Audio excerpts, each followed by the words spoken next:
Bonjour, je suis Roger Chudeau, député de la 2e circonscription de Loir-et-Cher et membre du groupe Rassemblement national à l'Assemblée nationale. Je veux vous parler d'une mission d'information sur l'éducation prioritaire qui a été créée récemment au sein de la Commission des affaires culturelles et éducatives de l'Assemblée nationale. J'ai été désigné comme président de cette mission d'information et en quelques mots, je vais vous dire en quoi consiste le travail de cette mission, dont la rapporteure sera Madame Carrel, députée Horizon, pour ce qui la concerne. Donc la mission d'information doit, en 6 ou 7 mois, d'ici janvier, dresser le bilan et tracer le panorama de l'éducation prioritaire aujourd'hui. L'éducation prioritaire, c'est 20% des élèves d'école et de collège. C'est un budget supérieur à 8 milliards d'euros, tout compris. Et évidemment, ça concerne à peu près 1 millier de quartiers de la politique de la ville. L'éducation prioritaire a été créée en 1982 sous Savary, qui était ministre à l'époque. Et elle avait pour but, c'est un but louable, de donner plus à ceux qui ont moins, c'est-à-dire d'augmenter les moyens d'enseignement des écoles et des collèges,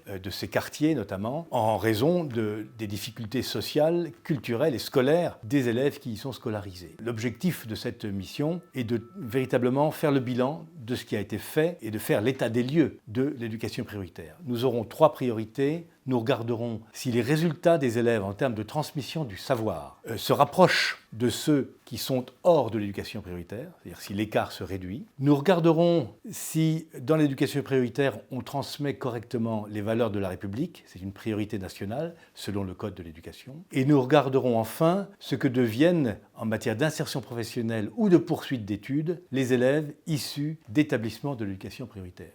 Nous le ferons en procédant à des auditions nombreuses de responsables éducatifs nationaux, régionaux, locaux, de professeurs, de conseillers principaux d'éducation. Nous aurons également des grands témoins, des auteurs de livres sur la question, le président de l'OZP, l'Observatoire des zones prioritaires, et nous tâcherons ainsi, les 20 députés qui constituent cette mission, tâcheront de se faire une idée qui sera ensuite synthétisée dans le rapport de Madame Carrel, lequel sera présenté à la Commission